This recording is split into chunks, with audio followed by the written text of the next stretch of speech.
Good morning, everyone.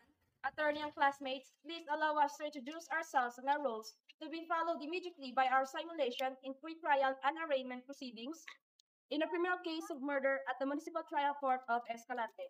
I, Sheldon Cañete, as the accused. I, Eunice Flores Amenya, as the clerk and complainant. I, Rana Dinega, the fiscal of this case. I, as Eric Pasinilia, as acting judge. I, Randy Alarco, as the defense counsel. To start off, do you know what is arraignment? Under Philippine criminal procedure, arraignment is the stage where the accused is formally informed of the charges against him, and while the plea is the formal response of the accused to those charges. Did you know before proper trial is held, arraignment must first be conducted? He, the accused, must be arraigned where the information or complaint was filed or assigned for trial. In this stage, the information filed against him is read in an open court by the judge or clerk, and it must be read in a language or dialect known to him, and asking him his plea whether guilty or not guilty. As the purpose of the arraignment is to formally inform the accused the criminal charge against him, supported by our 1987 Philippine Constitution, Article 3, Section 14, Paragraph 2, guarantees the right of every person accused in the criminal prosecution to be informed of the nature and the cause of the accusation against them. Importantly, the accused must be present at the arraignment and must personally enter his plea, and if the accused refuses to plead or makes conditional plea, a plea of not guilty be entered for it. Also, the private offended party shall be required to appear at the arraignment for the purpose of plea bargaining. Determination of civil liability and other matters requiring his presence. According to Supreme Court Cellular Number 38 to 98, Section 2, the arraignment shall be held within 30 days from the date the court acquires jurisdiction over the person of the accused. During the arraignment, the accused has the right to be informed of the charges, right to counsel, understand the process, the right to plea, and bail consideration. To secure and ensure the arraignment process, first is the appearance in court, where the accused is brought before the judge. Defendant's identification, where the judge confirms the accused's identity. Attorney representation, this is where the court determines if he has a counsel to represent him, or if not, the court will appoint one to him. Then, reading the charges, where the information filed against him is read by the judge or the clerk. Then, the entering of plea, where the accused will be asked if he or she is guilty or not guilty and the charges. All right. The court is now in session. Silence is hereby enjoined. Honorable Judge Eric Barcinelia presiding. Clerk, please lead the prayer. Let us pray. Almighty God, we stand in your holy presence as our sovereign judge. We humbly beseech you to bless and inspire us so that what we think, say, and do will be in accordance with your will. Enlighten our minds, strengthen our spirits, and fill our hearts with fraternal love, wisdom, and understanding, so that we can become effective channels of truth, justice, and peace in our proceedings today. Guide us in the path of righteousness for the fulfillment of your greater glory. Amen. You may all take your seat. For the case. Criminal case number 1534, entitled People of the Philippines versus Shelo Cañete for murder. Appearances, please. Good afternoon, Your Honor. I am Attorney Rana Dinega, respectfully appearing for the people of the Philippines. Is the private complainant present? Yes, Your Honor. How about the accused? Yes, Your Honor. A question to the accused. Do you have a lawyer? No, Your Honor. Will you be securing a counsel of your choice, or do you want this court to appoint a counsel de officio to assist you? I will be securing the services of the counsel, Your Honor. But for today, I may be assisted for the counsel appointed by the court. Knowledge. Attorney Rene Alarcon of the Public Attorney's Office is hereby designated as counsel de officio to assist the accused.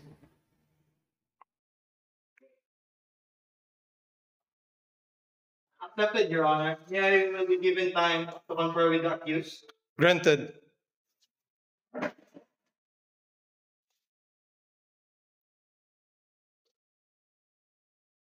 Is the accused ready for arraignment? Yes, Your Honor. The accused is ready for arraignment. In what language does he want to be arraigned? In the English language, Your Honor. Please arraign the accused in English language. Clerk of court, please read the information. Mr. Accused, I will now read the information. The undersigned prosecutor accused Shelo Cañete of the crime of murder, defined and penalized under Article 248 of the Revised Penal Code as amended, committed as follows.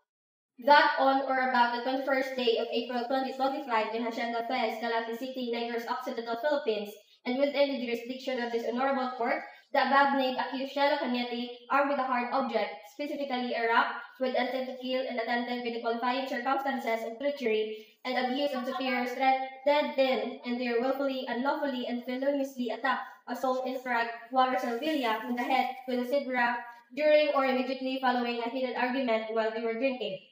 That the accused committed the act with a treachery by suddenly and unexpectedly hitting, A few moments later. as a result of which the Rosabilia sustained fatal head injuries, which were the direct and immediate cause of his death. Did you understand what was read before you? Yes, ma'am. What is your plea? Not guilty, ma'am. After reading the information to the accused in a language known to him, the accused pleaded not guilty to the charge, Your Honor. Duly noted. Before we proceed with the pre-trial conference, may we know from the parties if they are open to the amicable settlement with the aspect of the case. Your Honor, the accused will consent. No, Your Honor. After conferring with my client, he manifests to the representation that he is not interested to settle the civil aspect of this case. This is noted. We will then proceed to the pre-trial conference. Are both parties ready for the pre-trial conference? Yes, Your Honor. With your indulgence, please allow us to arrange our exhibit in our desk for the preparation for the pre-trial conference. Granted. Please prepare them. So the exhibits will be marked on the prosecution's part, please. This is noted. Does the prosecution admit the presented stipulations against defense? As to the first proposed stipulation, it is admitted. However, we didn't admit the first one, Your Honor. Duly noted. And on the part of the prosecution, what is your factual? Your Honor, as to the factual issue, whether or not the accused on about the 21st day of the April 2025 around 10 p.m. with the intent to kill and attended with the qualifying circumstances of treachery or alevosía. The abuse of superior strength did then and there willfully, unlawfully, and feloniously attack, assault, and strike one, Rosal Villa on the head. How about the defense? Are you joining the factual issue raised by the public prosecutor? Yes, Your Honor, we are joining the factual issue raised by the public prosecutor. Legal issue, please, on the part of the prosecution. Your Honor, the legal issue is whether or not the accused is criminally and civilly liable for murder. Defense counsel, are you joining the legal issue raised by the public prosecutor? Yes, Your Honor. This is noted. Witnesses for the prosecution, please. Your Honor, the witness of the prosecution would be Eunice Omenia, and we would like to make a preservation for one more witness for good cause show, Your Honor. Noted. On the part of the defense? Your Honor, we will present the accused himself, Mrs. Shelo Cañete, and we would like to request for the reservation of an additional witness, Your Honor. One additional witness to present in the course of trial upon the good cause show. Duly noted. How many trial dates for the prosecution, please? 3 trial dates, Your Honor. And how about the defense? 3 trial dates, Your Honor. Considering that the prosecution is not open to the settlement of the civil aspect of this case, the court will no longer refer this case to the Philippine Mediation Division for meditation proceedings. Now, the trial dates for the prosecution to present its evidence are the following: October 10, November 20, and December 4, 2025, all at 1:30 in the afternoon. Whereas the trial dates for the defense to present the evidence are January 10, February 2, and February 22, all at 1:30 in the afternoon as well.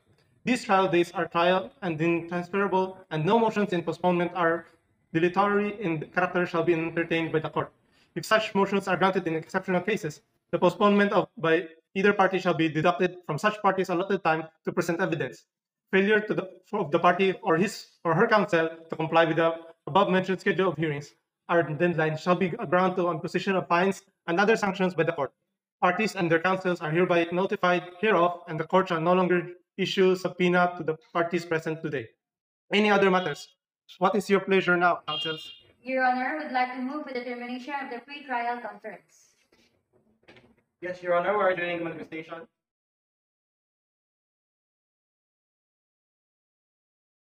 Please don't forget to sign the minutes of the proceeding. The accused and his counsel are also requested to sign the certificate of arraignment. Any other cases? No more cases left to hear, Your Honor. All rise. The session will now adjourn. Session adjourned.